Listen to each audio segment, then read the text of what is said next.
It's important as a curious human who cares about human evolution to understand human variation. One of the basic principles of natural selection is variation, right? You have variation, you have differential selection, you have variation among individuals. That is the grist for the mill of evolution. You also have variation between sexes, which is quite interesting, and people write books about it and talk about it. There are also human population differences, obvious differences in phenotypes. I mean, if you look at skin color or hair texture or face structure, they're obviously different. People aren't inventing these differences, right?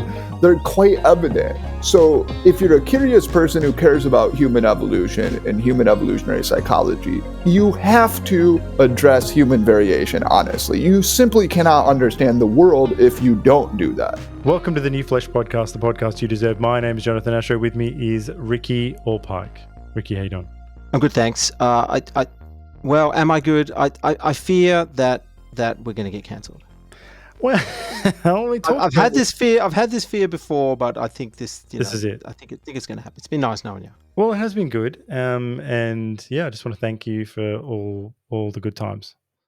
But in the meantime, we have a guest today. Now, Bo Winegard's here to talk to us. But we talked about a lot of great things. We had a rollicking time.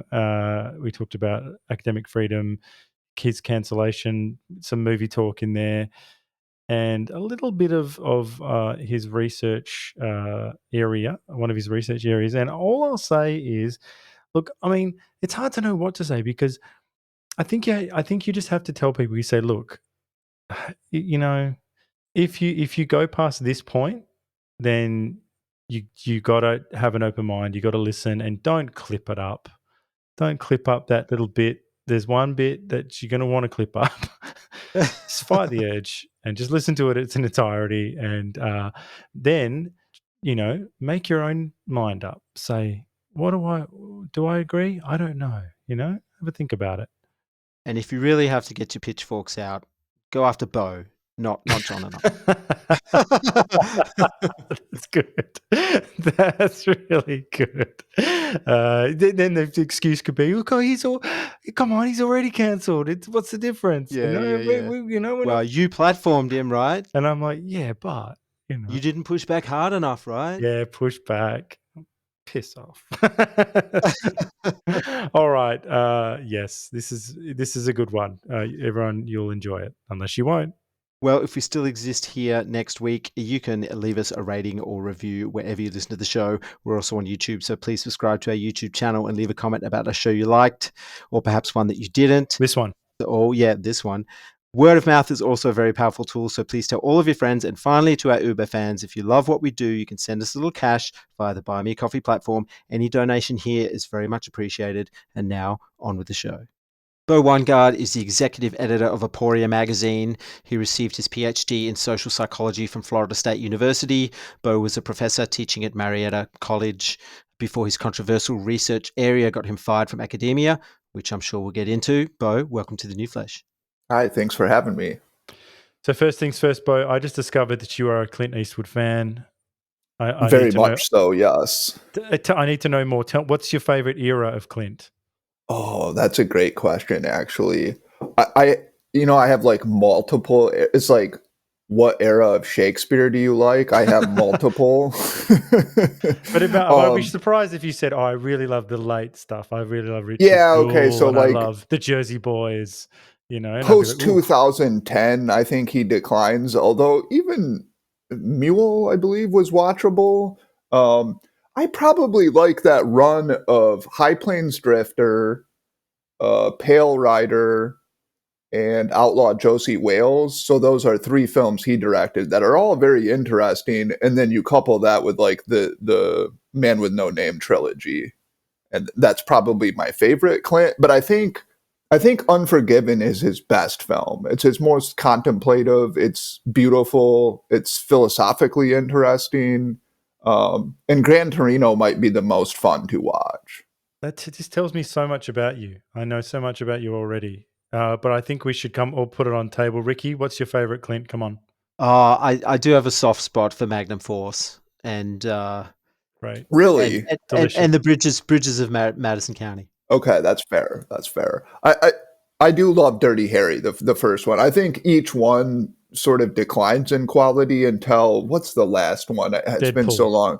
Deadpool is that the one with the mini car that they chase the car Yes, around Jim with? Carrey Yeah. and Liam Neeson in it as well. Yeah, so that the mini car I think is amusing. I haven't seen that one in quite a long time, but I do like the original Dirty I Harry think, quite a bit. this is one area, before we get into all the areas that we know nothing about, this is one area that perhaps we can weigh in on. And I think Ricky's correct. Magnum Force is superior to the original Dirty Harry, and I think you should reinvest in that. That is a bold claim. You know what I watched a couple of days ago? I don't know if you saw this. I mentioned this on, maybe it wasn't on that thread, but I watched Don Siegel's Escape from Alcatraz Oh, with yes. Eastwood. Yes. Yeah. I was incredibly impressed with it. It Scary. actually It's a tense and it's very scary. scary. It holds up well though. I thought like, wow, this seems like a very modern movie. I mean, the 70s were this is my favorite era of film. Just the films hold up so well and are interesting and dark. Golden age, and it's an undisputed golden Yeah. age, and it Yes, bears. absolutely. It's worth saying that it bears absolutely no resemblance to what we're doing right now in the art scene. Do you think Yes. America could do with kind of a resurgence of sort of law and order cinema like you saw in the Dirty Harrys? Yeah, that's interesting, right? That you did get that period from, I don't know when it started, maybe like the early 70s through like you got Death Wish. I don't know if you're Michael familiar with Winner's those Death movies. Wish. Oh yeah. Yeah, it's like the first Death Wish. I was actually surprised.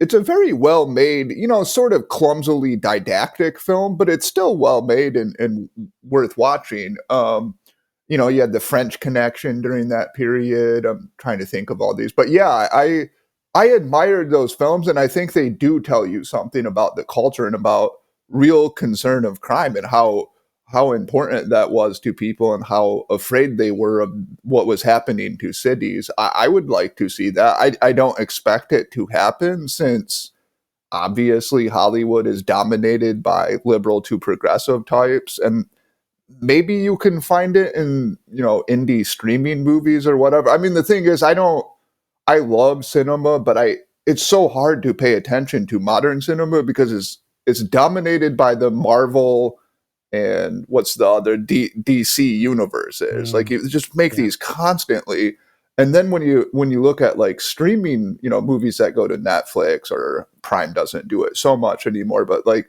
there are just too many of them, Yes. and I'm like, I have hundreds of movies from the past that I could be watching that I know are masterpieces. So why am I going to invest in, You're talking our true. language. Absolutely talking our language. Well, we will have to leave cinema there for the moment unless it comes up organically. That's unfortunate because I never get to talk about film, and it's like one of my great loves. You need in to come on life. this show. We talk about cinema a lot, actually. We're obsessed with okay. it. So We should set up a whole Eastwood podcast. look, I got to before we leave, Clint. I'm going to say that my favorite Clint is without a doubt In the Line of Fire. I haven't seen that. It's a true story. I literally watched the Siskel and Ebert review of that film this morning. I like to watch these old Siskel and You can Ebert imagine reviews what they would say. It's a because time thriller. they both liked it. Clint is They back. both liked He's it. lean and mean. I think they really liked the John Malkovich character in that movie. I haven't seen that though since I was in like high school, so I can't comment intelligently. Absolutely stands on it. up, and that's my recommendation for this week. I'd love to hear what you have to say. So let's dive into it, Bo. We're going to talk. We got a lot of interesting topics we'd like to cover today, and not in all the depth that I know you would like. We're going to do a little bit of biodiversity, some immigration, but perhaps we need to just quickly cover some of your origin story for the benefit of our audience. You're probably sick and tired of talking about your cancellation, but maybe you could tell. It did happen, so it's fine. It did happen. Maybe you could tell us. Maybe start by what you taught at Marietta College and for how long you were there. I taught. So every class I taught was some version of a psychology class. I think I taught social psychology, general psychology. I actually evolutionary psychology, and then I was lucky enough to introduce a behavior genetics course, which was pretty cool. But then I got my favorite class I got to teach my second year there was it was something I can't remember the exact title of it, but it was basically like human nature, and we used film, poetry, and short stories to explore human nature. So that allowed me to explore my love of literature in the classroom and cinema. But everything was related to psychology. And I was there for, I guess, a very ephemeral, it was a transitory 2-year stay. It was not a long lasting performance. So what was teaching life like on campus before you got hauled in to receive your talking to from the administrative establishment? Was there a culture of fear around academic freedom? So, yeah, it's interesting because obviously other people, other professors with whom I was acquainted were worried, not at Marietta, but in many other places. At Marietta, actually, like in the classroom, it was excellent. I never had complaints from students. Not one. Like even at Florida State, so I taught at Florida State as a grad student because you could teach your way and get some money. I taught a lot of classes at Florida State, and they went quite well. But every semester I'd get like one criticism, like, oh, he's, I don't know, sexist, or he thinks they're something like that, which, in a class of 250 people, it's going to happen. It doesn't concern me too much, but I didn't have anything like that at Marietta. The students there were great. There were a few other conservative professors, and I should say I think, as you would probably know, I'm sort of a heterodox conservative of sorts, but I think conservative's the best label for me.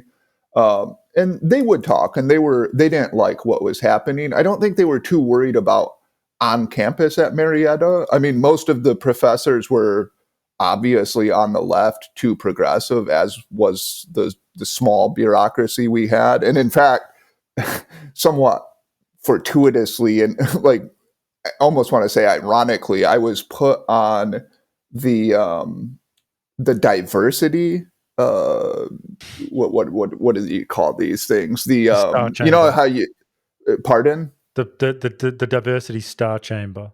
Yeah, basically, like how you essentially you have to do service for the university, and you get every semester you get put on like a different committee. I somehow my first semester there I landed on the diversity committee.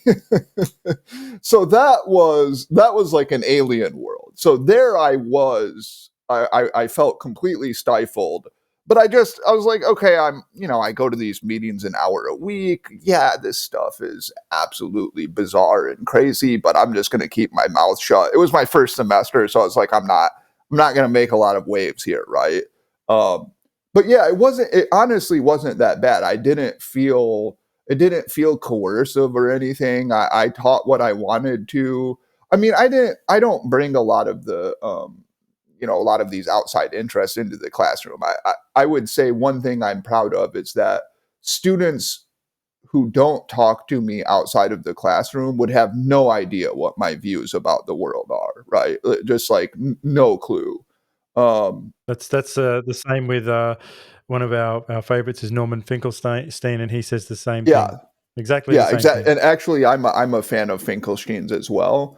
And yeah, exactly. That's something that was important to me. Now, if somebody wants to talk to me outside of class, a student does, I'm happy to talk about my personal views. I just don't want them to play any role in the class. And in fact, I actually enjoy, like I taught, I don't know if it was my first semester or second semester, I taught a sex and gender class, and I used David Geary's textbook, Male Female, which is an evolutionary approach to sex differences. And there I did, like, I think my views inevitably would come out. So I was just kind of open. Like, I'm like, look, I take an evolutionary approach here. I think there's a lot to be said for this. I revere David Geary. But if you disagree with me, I'm happy about that. I encourage you to disagree with me and to write a paper, make your argument. I'm not going to grade you, even if I vehemently disagree with your view. It's not going to affect your grade. The only thing that's going to affect your grade is your argument. And so in general, I mean, I guess the point is, no, I liked my students and I liked what I was doing there. And even the last semester, I mean, after I got fired, I think the students must have seen it on Twitter, or I wrote the article about it. I got a deluge of emails, just like, sorry, what happened? This sucks. Like my students seemed to quite like me, and they were quite upset about that. Well, Bo, perhaps you could give us a quick blow by blow of what led to you getting let go from your job, because it's one of those things where I've heard you explain it and I've read it, but I can't, just like a lot of things in this crazy time we're living in, you hear it and you're like, what? Like there's something that doesn't quite add up. Imagine Do you know how what I felt when it happened. I was like, what? Exactly. I was listening to a pod today where you outlined that very moment where, because you were totally blindsided, right? What led up to this blindsiding moment? I mean, I don't. When it finally happened, it was a blindside because I thought. Well, let me just go through it then instead of describing that. So what happened was, I had even talked to all of the professors there and told them, here are my articles on human variation. This is something about which I'm interested. I don't bring it into the classroom because it's not relevant to the topics I'm teaching. But, this is a controversial topic and people assail me online, and this is something, we have to talk about. Nobody had a problem with it. Nobody expressed concern to me. So the first year was perfectly fine. The second year, I got invited by this person to go to Alabama, which is a R1 university, to give a talk on something related to evolution. Like it was an evolutionary psychology group. And I asked him, because I was trying to write a paper on human variation. It was going to be like, my final statement is what I was thinking at the time. Like, okay, I'm going to write all of this in this paper. This will be interesting and cool. I'm going to see if I can get this published in like a mainstream journal. So I asked him, I said, I'm writing this paper. So can I do something that's germane to the paper? That way I can kind of double up, right? Because I don't want to do something completely different. And he was like, yeah, fine. So I even sent him the PowerPoints. And he was like, yeah, this is fine. So, okay, I get there. And the second day I'm there, none of the professors will meet with me. And I was supposed to have a meeting with the students. And I went into the room and nobody was there. And I was like, am I in the wrong room? What's going on here? And the guy who was my guide, he was also baffled. Like he was like, I don't know what's going on. It's a nightmare already, by the way. The only thing missing is that you're in your underwear. Do you know what I mean? Like this is one of a nightmarish dream. Like where it was almost Kafka-esque because it was actually like it was weird, right? It's like, wait, what's going on here? And then especially like he showed me like there are all these emails going back and forth between professors and students about how I'm a white nationalist, he's a white supremacist, look at his rat wiki page, just insults and making claims that were patently untrue because they saw it on a website, which is an absolutely, like at best tendentious, at worst slanderous website. And it was utterly befuddling to me. And I was like, well, why don't some of these professors meet with me and we can talk about it? Like whatever their concerns are, I understand that. We can have a conversation like civil scholars,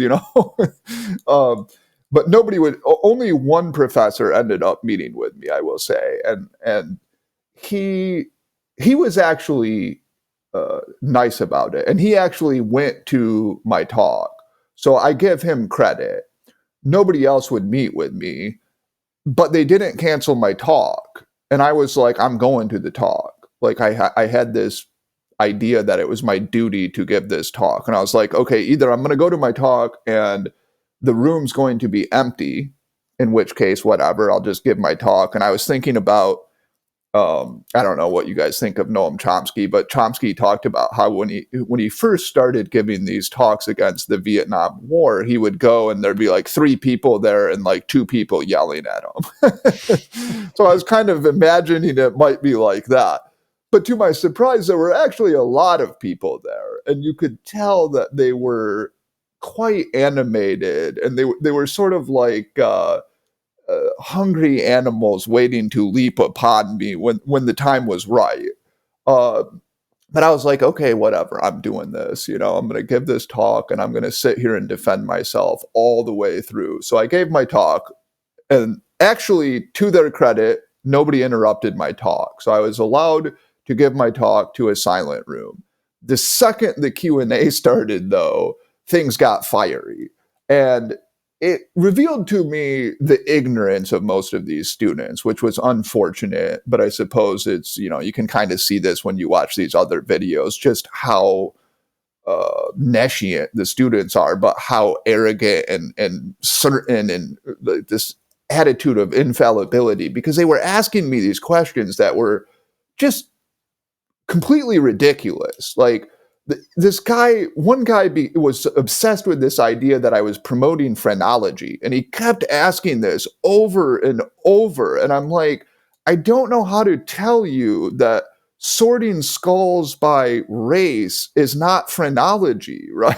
Like, at any rate, though, whatever, 20-year-olds are going to be 20-year-olds. It's not a personal, it doesn't feel like a personal attack on me. I understand that. I was 21, so I was, motivated by the desire to make the world a better place, etc. And I probably thought a bit too much of my erudition and intelligence at that time as well. But anyway, some people yelled racist at me, and then so I tried to answer these questions. The audience was utterly impervious to what I was saying. It was evident to me, but I still tried. And then they came up to me even after the Q&A ended. And it's just like this line of students, each one talking to me, beseeching me to stop my racist research, telling me Hitler, this is what Hitler supported, whatever. I mean, it was just, it was an unfortunate experience. But and Bo, what was the topic of this talk that you gave? It was, I'm sorry, I guess I should have made that clear. It was the evolution of human variation. It didn't even examine the most taboo, the most sort of incendiary of all the topics, namely IQ. It just argued that it's reasonable to propose that there are differences among, I called them populations at the time. I didn't want to use the term race because, then you get in a debate about what race is. There are differences among populations, and some percentage of those differences, some of the variation is genetically caused. That's it. I mean, I would say it was a very tame talk. And by the way, it was a talk, because this is something that I'm still a little bit, most of the experience is like, whatever, I expect these things to happen. One of the things I was apoplectic about is that the group that invited me then assailed me after I left, and they apologized for me, which is fine. Okay, whatever. They're groveling apology, whatever. But they assailed the talk for being what they said, quote unquote, unscientific. And it wasn't. I mean, I could send this to anybody and ask. It's like I asked the person, you claim this is unscientific. Can you point to the unscientific proposal I made in the talk? And of course, no answer. So that was very irritating, because this was a tame, very straightforward, and should be uncontroversial talk. At any rate, all of this happens fine. Then the paper there, the student paper, I think one of the people from the student paper went to the talk, and he came and talked to me. And he was cordial enough. And I guess I was naive at the time, because I thought, oh, well, I'll just talk to this guy. I'll give him an interview or whatever, and I'll give him my materials, and he'll write up a fair story. Of course, that's not what happened. He wrote this, tendentious story. It did the quoting but not citing the source. So it'd be like, some people say this is eugenics. And it's like, well, who says it and That's the is it? Donald. That's the Otherwise, why Donald. are Yes, you? that is the Donald. People are saying. Yeah, people are saying people are saying this guy's the biggest racist. Yeah, I mean, like, I don't know who taught journalism at Alabama, but they did a bad job because obviously that violates like journalistic ethics 101, especially when I worked hard to be transparent with this kid, right? That's what was, vexing about it is I was trying to be kind and helpful, and he did not return me. Like, I don't care if he criticizes me, but at least be fair about it. Anyway, it's that article that sparked this because somehow somebody must have sent it to my bosses at Marietta because I was at lunch, like, maybe a week later, and somebody brought it to my attention that people had been talking about this paper article, which, I can understand. I can understand that if you're the provost at Marietta, you don't want to see an article about one of your professors like that. So, okay, I understand that. So I had to meet with my provost, first time I met with my provost, it was a good conversation, in fact. She seemed committed to academic freedom. I said, I'm going to talk about these things. I feel as though it's my intellectual responsibility. I always do so in a judicious and prudential manner. I don't insult people.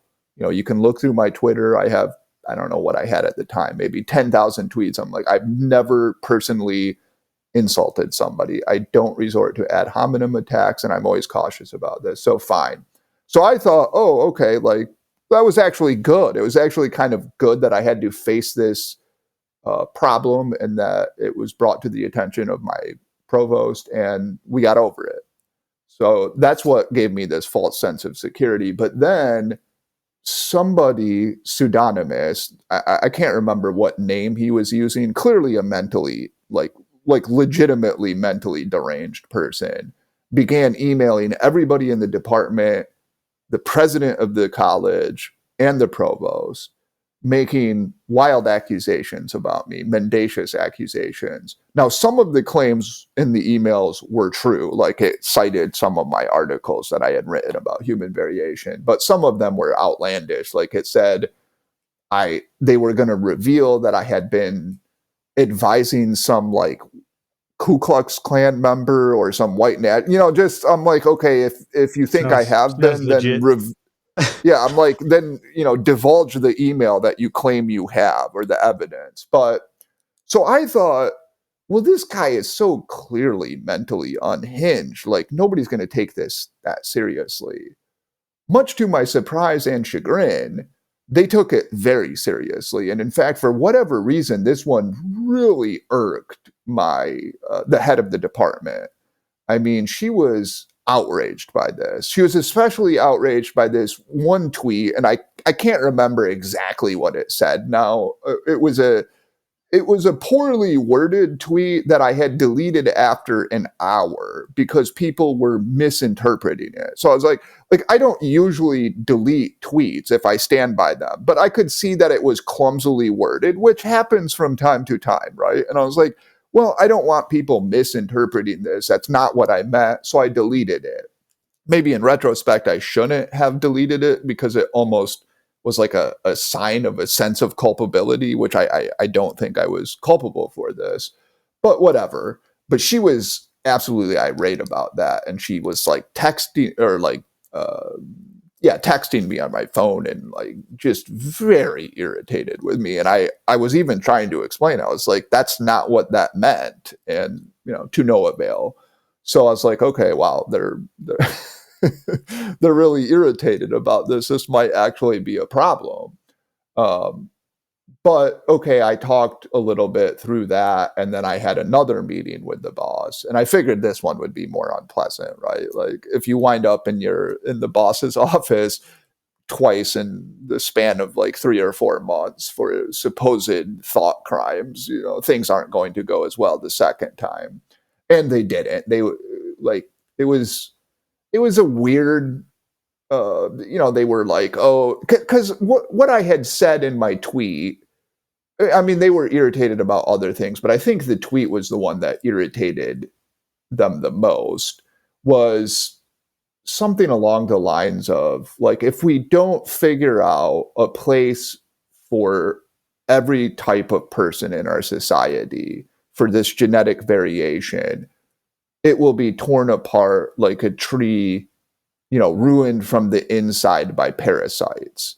Now, what I meant was, I thought, clear, which is like there'll be this, if it was essentially building from Murray's coming apart, and the idea that we have to work out a society in which people who are not 120 IQ can flourish and feel as though they're productive members of society. And I was just trying to make a colorful simile. But what happened, of course, people, I think you have to be willfully doing this, but they were saying, well, who's the parasite in this? Oh, this is an they accused me. So what they said in this, when I was meeting with my boss, is that it was an anti-Semitic and an anti-Black trope to call people parasites. And I was like, I'm not even calling people parasites. I'm comparing what would happen here to a tree getting gutted by parasites. I mean, it's called poetry. But then they would just say, and who wrote poetry? And they'd say Nazis. Straight. You know who males. else liked poetry? Heinrich Himmler. Yeah, that's right. He liked poetry, and they go like the case is I rest my case. I'm in. Yeah, so they're obviously they're chastising me, and here the most insulting thing about all of it was they made this. They were claiming that if I had a female or a person of color, as they called it, I don't know how I feel about that term, but that's what they called it, that I couldn't grade the person's work. They would have to have somebody else grade it, because apparently their suggestion was I couldn't be fair because I accept, what all experts accept, which is that there is IQ variation among groups. Again, the only debate is about the causes. But because I accept this fact and I'm honest about it, they were like, you can't grade these papers fairly, which I found, But the woman thing's interesting. Would the objection there? I don't. But the person of color would be, oh, he's a phrenologist. But the woman, would that be, oh, that you're sort of women are from Mars, so women are from Venus, men are from Mars sort of thinker? Is that why? Well, it is weird. I got this sense that the head of my department had this like suspicion that I was a misogynist for some reason. I don't know if she just associated conservatism with misogyny, because, like, for example, when I did my class on human nature, or no, maybe it was a psychology class. I had a bunch of like heroes of psychology, as it were, like pictures on my syllabus, and she scolded me because there weren't any women on it. Because, it was like Freud, Skinner, William James, and like apparently I didn't put women on it. And maybe she thought that was evidence of my hidden misogyny. I don't know. So I think it was just, my interpretation of that was, it was actually meant to insult me. Like, they wanted me to feel humiliated, that they were telling me they couldn't even trust me to grade these people's papers. But I did. I'm proud of the fact that, because I don't have a problem with people hating me at all. Obviously, I'm not very good at confrontation, especially in person. But I was like, I said to the head of the department after the meeting, I was like, let's just talk and hash this out. And when we talked, I was like, look, you don't like me. That's fine. I don't care. You don't need to like me, but you can't say some of these things to me, and let's just work this out. Don't talk behind my back, whatever. Let's just like hash this out. And I actually thought we had hashed it out, and maybe we did, because when I got fired, which was roughly like a month or two after this, I got fired. My understanding from information is that all of the professors in the department voted against firing me. Even the head of my department voted against firing me. So this came down probably from the president, but it was the provost who fired me. Like, she was the one who walked in and just said I was fired. So maybe we had kind of hashed out our differences. I mean, I know she didn't like me, which is, again, it's like, whatever. You work with people you don't like. Sometimes that happens. I don't. Before It's we not a move big on, deal. into the meat of these ideas, I'm just fascinated by when you said you don't like me. Did she remain did she remain silent, or did she go, no? She did. What are you talking about? She essentially took it. Like, made it clear she's not my biggest fan.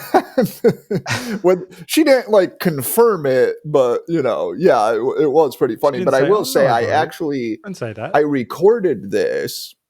Did I record this, or did I just get her to say it? Because after I got fired, I was, of course, contemplating my options. And I remember I had a meeting with her in her office, and I did get her to say that I was very good at my job and that the firing was not about what I had done at work. So like, she admitted, whatever her feelings about me, that I was good at my job and that the firing was for extracurricular It's not activities, as it business. were. It's just personal.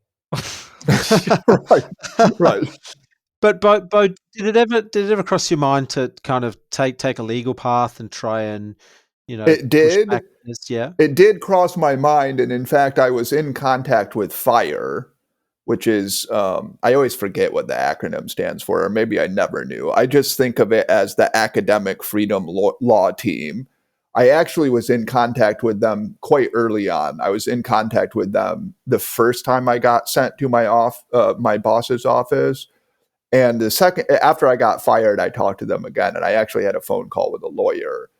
They seem to suggest that the path to a lawsuit was not going to be a straightforward one, at least, right? It was strewn with obstacles, as it were. And I wanted to write about my experience. Maybe in retrospect, that was a mistake. I don't know. But like, I really did. I didn't want Marietta to, sorry, I don't like to even name the university, but you already named it anyway. So I didn't want them to get away with it, because what happens is they fire you, and then if you go down the path of pursuing a lawsuit, usually you sign some sort of non-disclosure agreement, which essentially, yeah, you get some money from them, but it lets them off the hook in a way. I didn't want that to happen. I wanted people to know that not just because of me. Like, I honestly, yeah, it was unfair to me, I think. And I was, that obviously irritated me.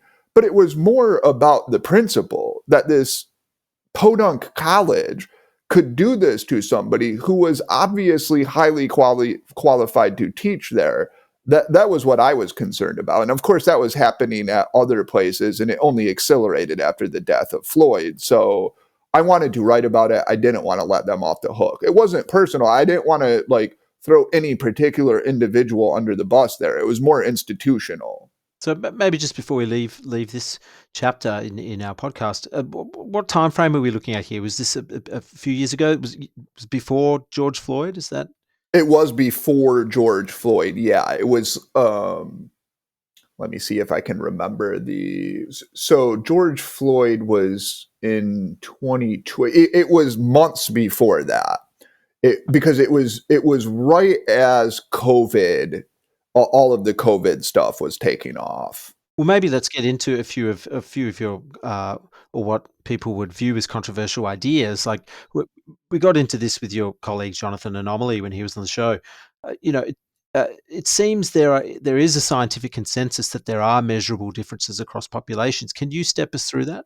Yeah, so let's just take IQ, because I think that's the best, like the best construct to examine, because it's the easiest to measure in some sense. IQ, I don't want, we don't need to get into the details of IQ. Let's say people debate about how is it intelligent? Should we use the term intelligence? Should we just use the term IQ? I don't really care about that. I will call it intelligence. So cognitive ability or intelligence varies across human populations as measured by not only IQ tests, but also any kind of standardized test that taps into cognitive ability, SATs, GREs, ACTs, etc. Anytime you do a test that somehow taps into mental abilities, you find these differences. The differences are such that East Asians or Northeast Asians, to be more specific, generally score, Japanese, Chinese, generally score about 105 or so on this. And the IQ test is normed. We don't need to get into that, but like 105, Europeans about 100, Hispanics, because Hispanics is a hard group because the admixture rates are different across Hispanic populations. But Hispanics, let's say somewhere about 93, and then Blacks or African Americans about 85. Now, when you look at sub-Saharan African IQs, they're much lower, let's say 70 to 80, depending on whose estimate we take. Like Wickert's, in the serious scholarship, there's a lot of debate about what the actual IQ is. Reinderman argued that it was roughly 75 for sub-Saharan Africa. Wickert's argued it was more like 82, 83. It doesn't really matter. I think 75 is the most like sort of prudent hypothesis at this point. And then, of course, I would update as more data comes in or as more data come in. But I don't talk as much or very much about the sub-Saharan IQ because it is such a controversial topic and because there are some legitimate criticisms about the measure. Is there measurement invariant? You get into like these complicated psychometric debates, but like I think they're reasonable enough that I tend to be cautious about that. I think talking about group differences inside a Western society, I'm much more comfortable doing that. And these differences are not disputed. I think that's an important thing to say to start any kind of conversation like this, because if you look at like say Twitter discourse or something, many people accuse those who merely state this fact of being racist. And this is a fact. I mean, it's not disputed in the mainstream textbooks. McIntosh, Hunt, now Richard Hare's the author of the Hunt intelligence textbook. It's been updated. They say there is a roughly 15-point gap. There is not debate about that. So I guess my question is, like, we know this information, but then what? How is it useful, and what's the point in even studying this? Like, I think I heard back in the day Sam Harris talking to Charles Murray about this, and it was a very long discussion. But one of his points, one of Sam Harris's points, was like, yeah, but so what? What's the point in studying this? What's the point in even knowing this? I find Sam Harris's insouciance about this bizarre, and in fact, maybe it's not even insouciance, because in fact he criticizes. I've heard him call it like race porn or race fetishism, and this is coming from right. He's just trying to bring the 10 hate down on the discourse. It's weird, right? And it's like this is coming from a person who used to write incessantly about how dangerous Islam was and accuse people of being deterred by white guilt. And now he's like, why would you obsess over this 15-point IQ gap? What I would say, I have two answers to that. One is it's important as a curious human who cares about human evolution to understand human variation. One of the basic principles of natural selection is variation, right? You have variation, you have differential selection, you have variation among individuals. That is the grist for the mill of evolution. You also have variation between sexes, which is quite interesting, and people write books about it and talk about it. I don't think Sam Harris would be piqued if we talked about sex differences. There are also human population differences. obvious differences in phenotypes. I mean, if you look at skin color or hair texture or face structure, they're obviously different. People aren't inventing these differences, right? They're quite evident. So if you're a curious person who cares about human evolution and human evolutionary psychology, you have to address human variation honestly. You simply cannot understand the world if you don't do that. I mean, it would be like somebody saying, yeah, I study dogs, but I refuse to look at breed differences. Why would I do that? Like, what could we possibly gain from looking at the behavior of pit bulls and comparing it to Yorkshires? You know, it's just, it's bizarre to me. So I think an intellectually honest and curious person should care about it. Now, I'm not saying you need to read about it incessantly. There are many interesting topics in human evolutionary psychology and evolutionary analysis. That happens just to be one of them. I think the more sort of pressing reason, especially now in sort of 2023, is that, in my view, the alternative to talking honestly about these differences is deferring to a divisive and erroneous narrative that claims that all social disparities are caused by the unique iniquity of white people, the sort of white racism or structural racism. And if you don't have an answer for why are there these disparities, because I think it's a very legitimate question. Like, look, we have all of these outcome disparities. Blacks are incarcerated at a much higher rate. They're not as represented as in STEM fields. They don't make that, their incomes are lower. Their wealth is lower. It's fair to point to those if you care about justice. We need an answer for that. And what Harris is, I'm sort of bludgeoning Harris here. I don't mean to. I'm Rich, using it's him okay. as, he's like a stand-in at this point for those who are it points out something, right? Which is, even people who are generally tenacious at pursuing the truth blink in the face of this one. And they make all of these excuses, and then they denigrate people who are interested in it. So that's why I'm using Harris. If we don't forward an answer to this legitimate question, I just don't see a way to defeat these narratives. Like, yeah, here's what conservatives will do in the United States. I don't know how it is elsewhere, but in the United States, conservatives will often resort to some kind of cultural explanation. Oh, well, it's pervasive fatherlessness.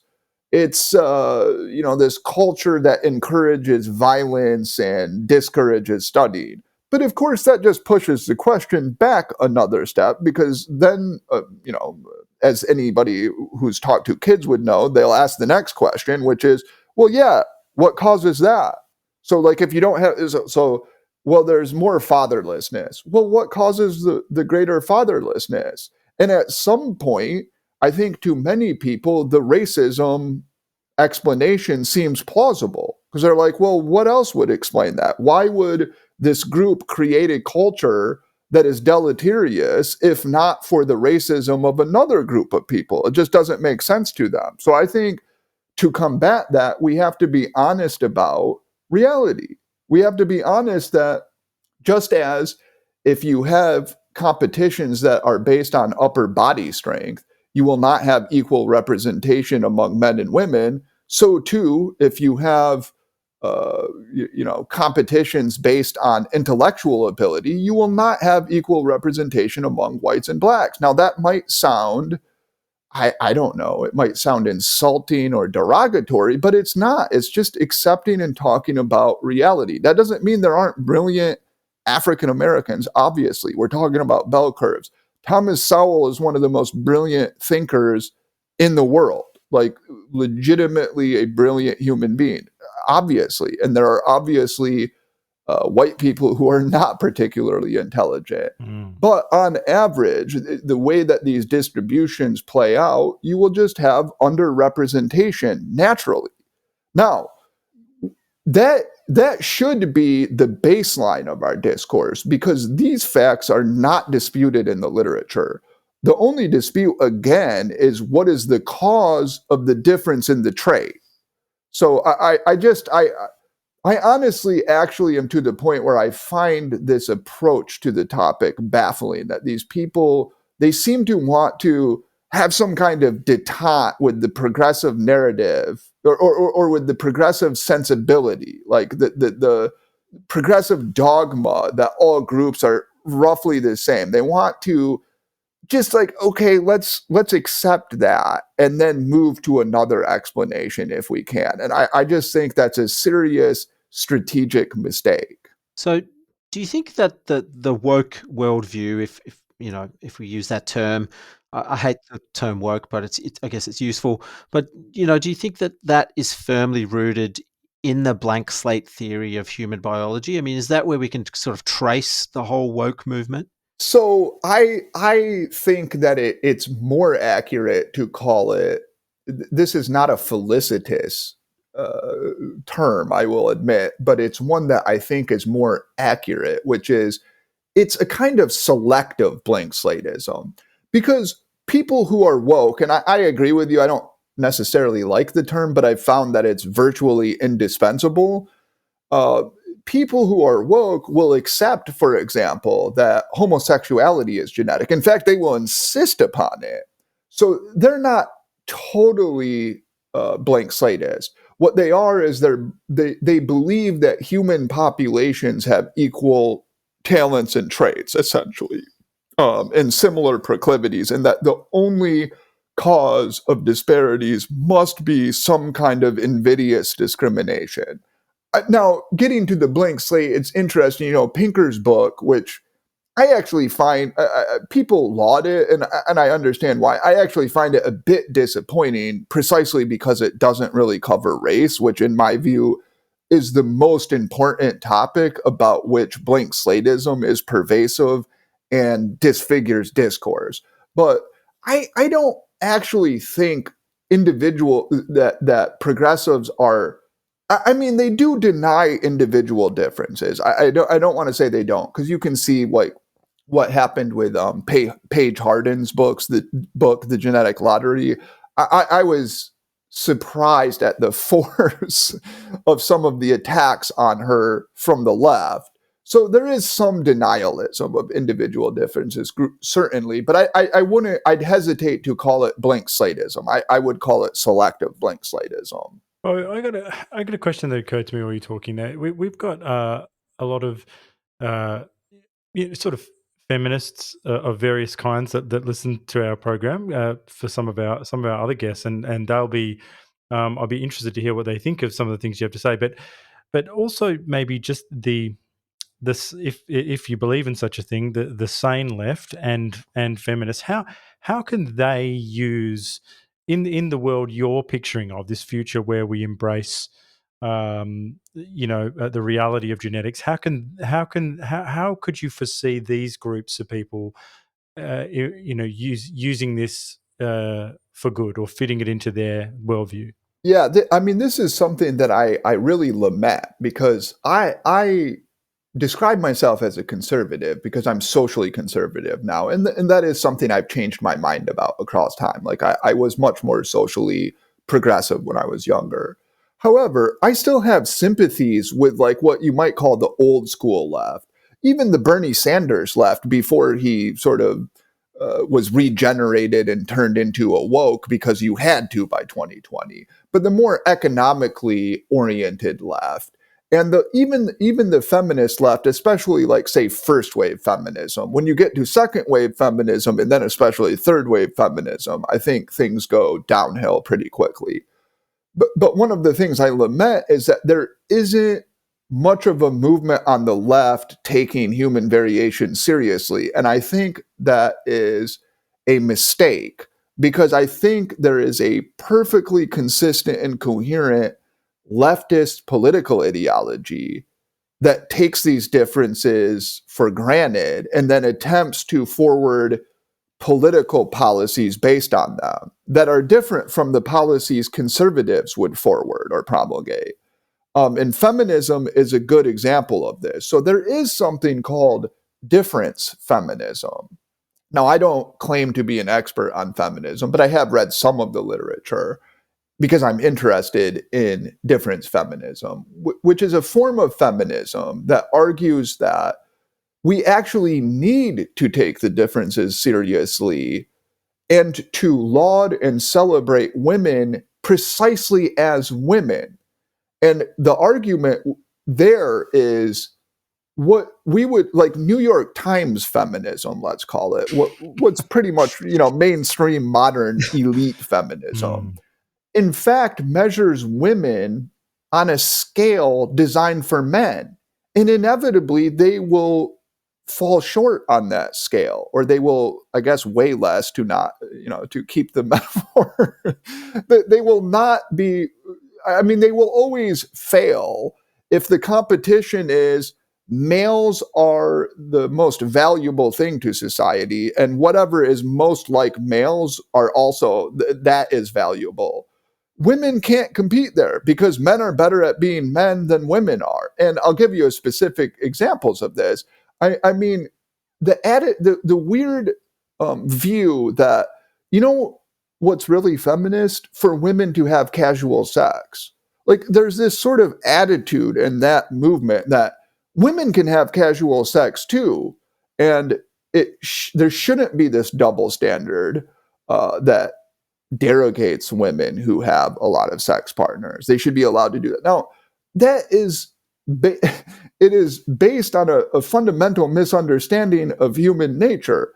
I'm not saying we should encourage males in their pursuit of sexual variety, but there are myriad reasons to believe that men desire sexual variety more than women do and are more satisfied with the experience. They're more able to have an anonymous or semi-anonymous sexual encounter and be happy about it than women are.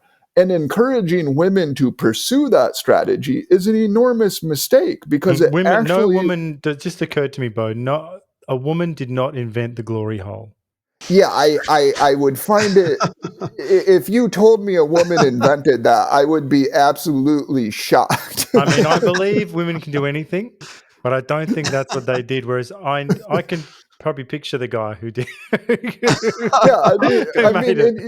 You can look at this when you look at patterns of homosexual behavior, because you can look at like what happens when you get the male sexual appetite and both of the partners are men. Yes. Well, we can see. There is glory hole.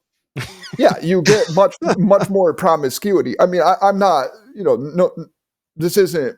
It's not meant to be pejorative against homosexual men. No, I'm male just pointing out sexuality is what it is. This is male sexuality. Yeah, exactly. Like we got this when we were watching Cruisin'. We did a series of films recently. Wow! Yeah, that is a weird film. We watched Stranger by the Lake and another couple of films, and they were all.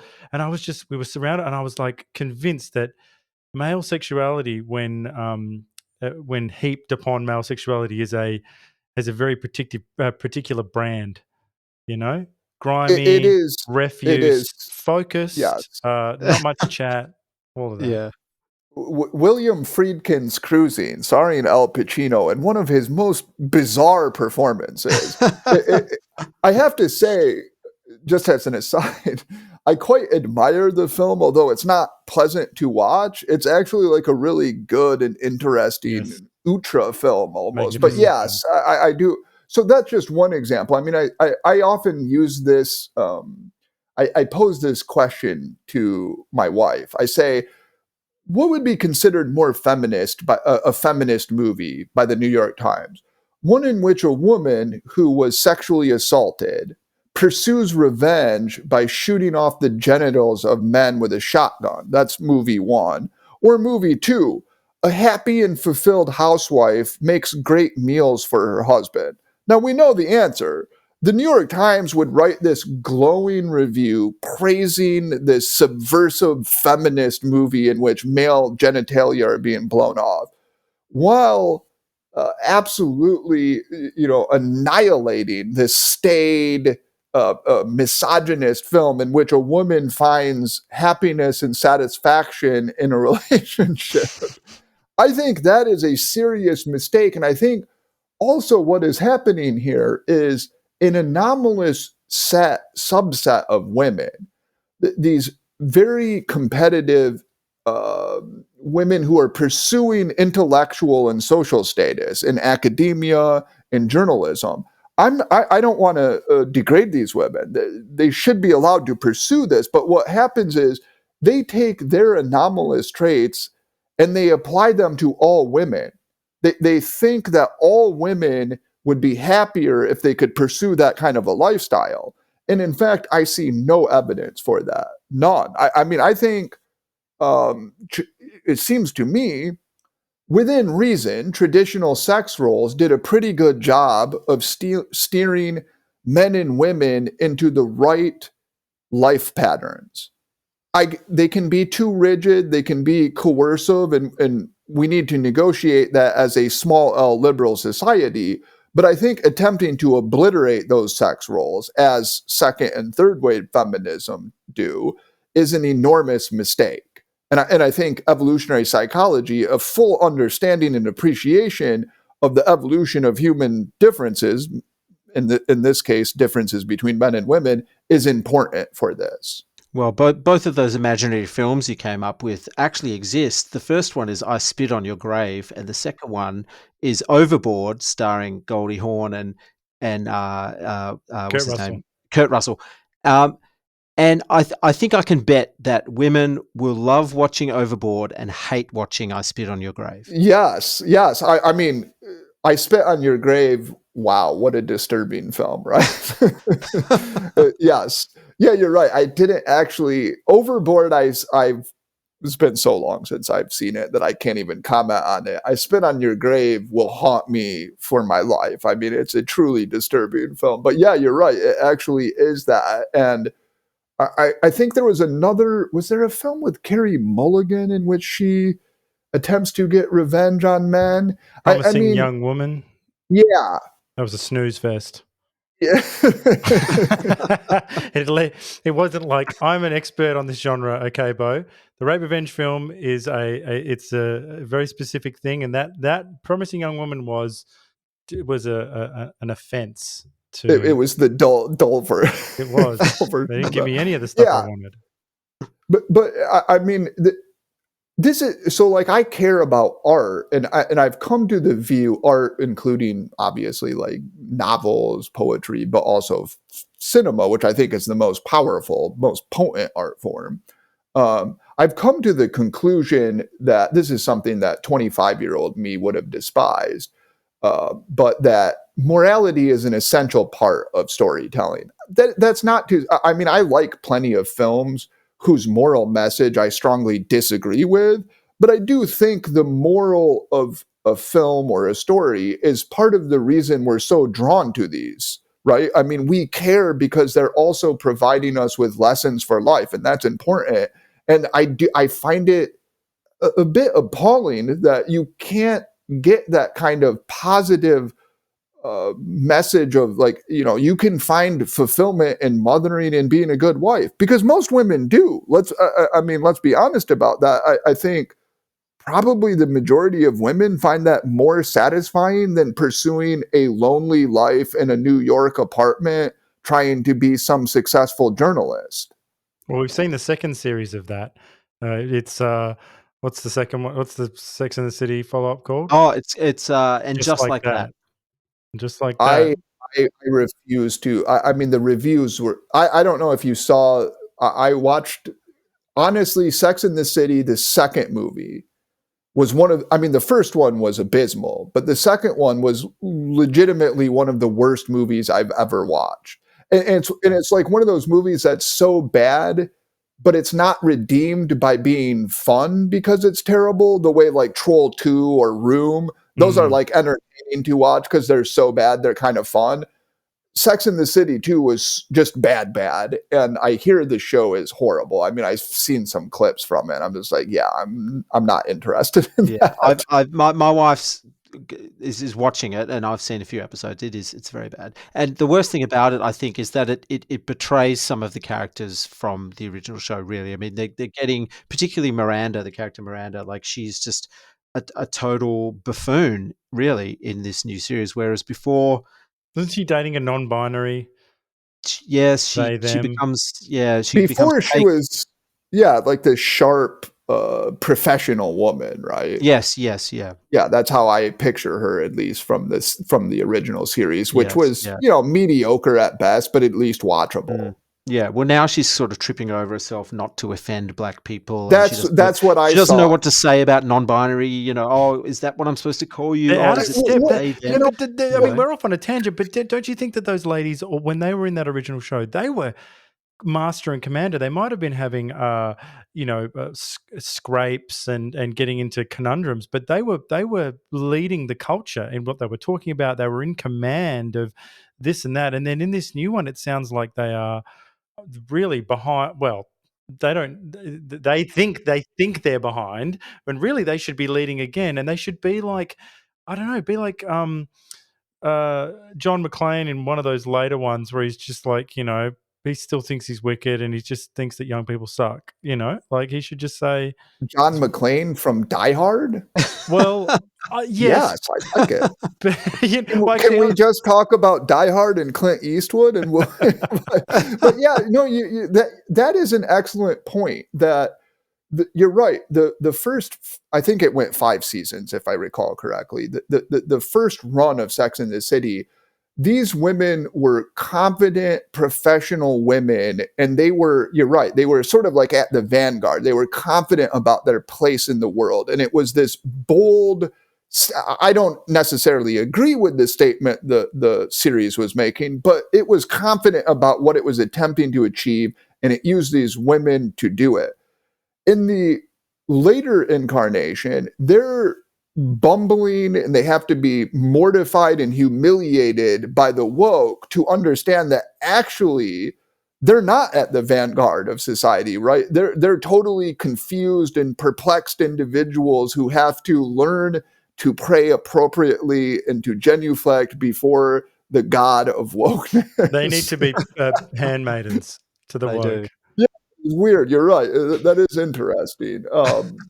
But yeah, I mean, Sex in the City, by the way, we can use this because this is a good example, I think, of the now I don't have a problem with depicting professional women, of course, and like some women do want to pursue a professional career, and that is absolutely fine. But the fact that would be considered, like that was great feminism, Sex in the City, where you had these independent women, they didn't need men. Samantha, if she wanted to have random sex, good for her. Why do the men only get to have the fun? And in fact, it was sort of seen as a betrayal of the characters that they eventually got into. They all became sort of quasi-monogamous, at least. Even Samantha tried it for a while. I feel as though I'm exposing too much about myself since I saw the whole. We all watched it. We watched. We all watched We it. watched it, and we pretended we didn't. Yeah. We watched it, Yes. and we were like, and it was an event, and I felt at the time it was like the internet was was still pretty young, and it was an exciting series, and it was sexy and funny and slick, and also we come from a boring part of Australia, so we got to look at America and go, oh wow, so cool, New York City. May I recommend, instead of watching Sex in the City, watch The Wire, because that is actually like a great Masterpiece filmmaking, whereas Sex in the City is, I don't know, pretty disposable at this point. But this is true. Well, look, there's a million things we could talk about, but this is just proven that we need to get you back. Like I'm talking like real soon to talk to get into actual things, because we've run out of time. But I wanted to give you the final word for today. We're definitely going to next time. I think we want to really get into diversity and immigration and some of the things that you've covered there. But you are in a unique position to talk about identity politics, the wave that we've seen over the past decade, because because of your experience, teacher, you were really there at at the coalface when you got fired, and then you joined you started writing for Quillette, which in the history of woke will be seen as their, chronicling this nightmare. But how would you describe the changes in the phenomenon? It's hard to put into words because I just feel like we are really in a different epoch now since 2016, 2017, for example, in terms of our ability to discuss contentious topics. Now, just some key words like, things have changed and shifted: censorship, race and gender, cancellations, tribalism. We've got some limited pushback here and there. But where were we? Where are we? And where do you think we're going? Yeah, so I started writing about human variation specifically in like 2014, and it was obviously quite a taboo topic even at that time. So I don't think we shouldn't pretend that those were the halcyon days of free speech and Those were the days. Respectful debate. Nevertheless, it has accelerated toward fractiousness and increasing polarization on these topics. I think that's what's happened, really, is that the left has become more and more committed to this progressive, illiberal worldview. And obviously, I mean, there are plenty of problems with the right in the United States too. I don't want to leave them out of legitimate criticism of them out of this story. But because of that, the left, it became aware of its power. And I think this is important in academia too. They realized that they didn't need to debate these views anymore. They could simply suppress them. They could assail the people who forwarded the views and impugn their character to such a degree that nobody would take the views seriously. And that's what I mean, but that was happening, to be fair, since the late 60s, say when Arthur Jensen was writing about this. I mean, he was getting death threats. So it wasn't like a glorious, free speech on the campus wasn't without its opponents and enemies. Nevertheless, I mean, he could still get on the Donahue show. Can you imagine today a mainstream television talk host having somebody who had those views on for a respectful, reasonable conversation, even if they strongly disagreed with them? I mean, that would just never happen. Dr. Phil weirdly has trotted out all these culture warriors in the waning days. He's been cancelled, I think. So, like the show's been cancelled, not him.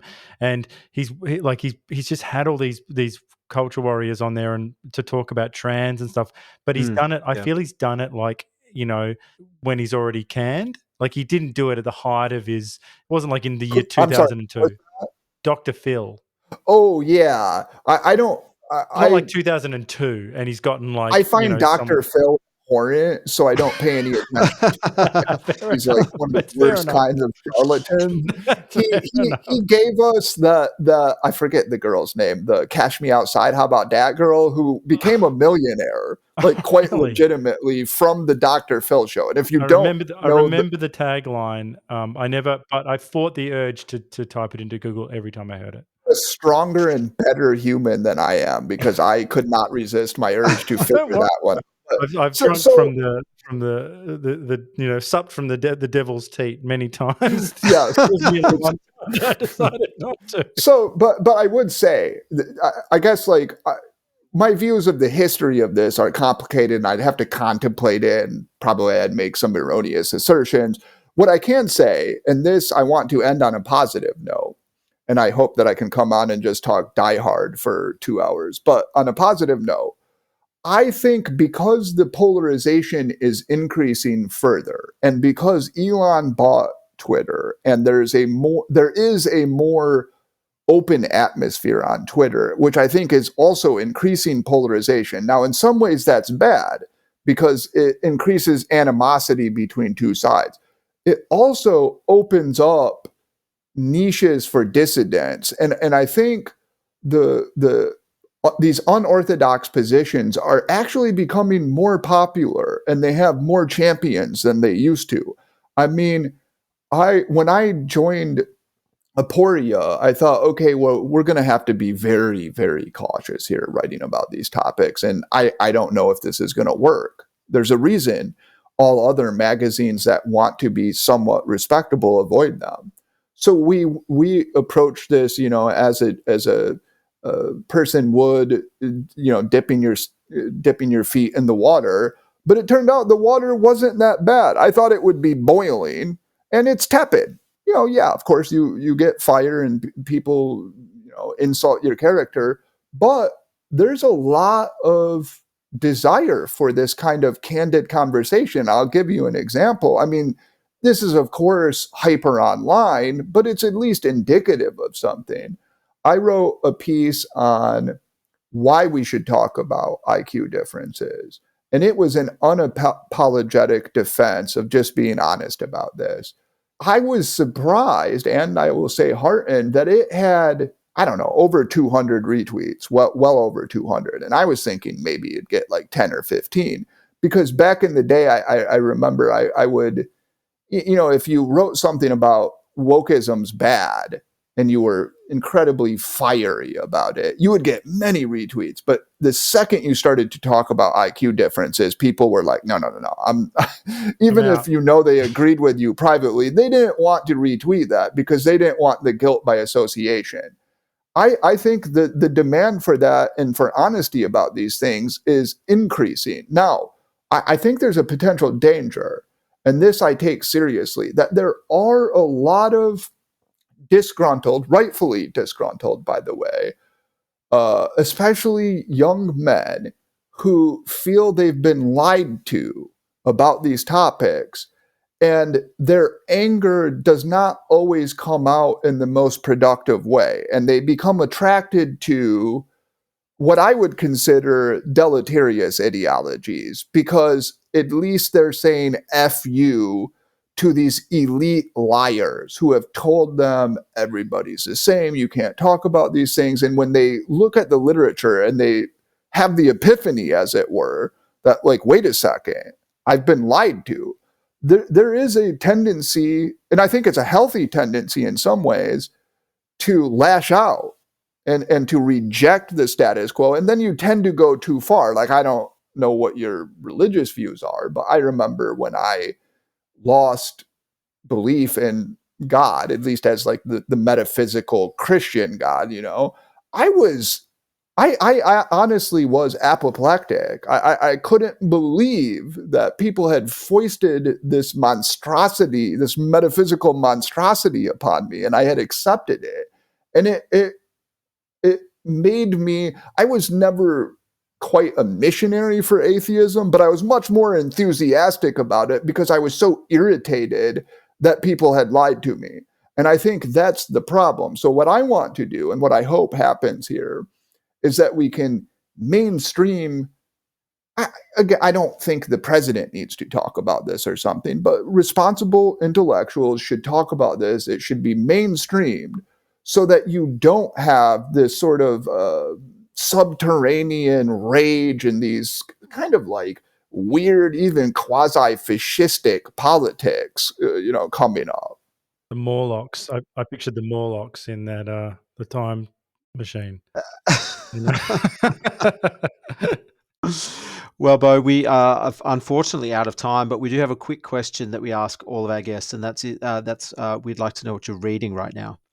Oh, that is actually a great question. So I am reading two things. I'm reading I.A. Richards' book on literary criticism, because believe it or not, like, I care more about literature than like race or anything like that. So I.A. Richards' book story. on it's just your cover literary story.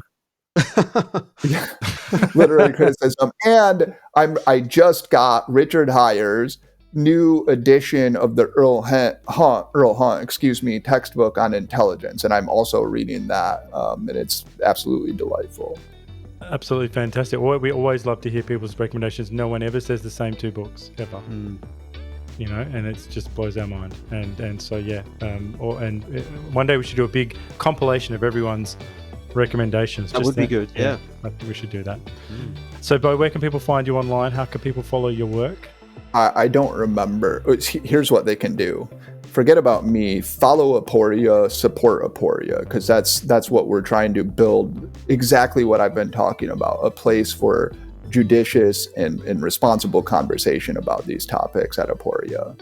Absolutely. Excellent. All right. Well, Bo, I think we're going to, if you don't mind, I feel like you should come back in a few weeks and we should. Yeah, of course. Absolutely. I'd love to. There's too much to cover. Well, Die Hard will take up, most of the next. Yeah, the next that's episode. 2 hours. That's right. Okay. Thanks, Bo.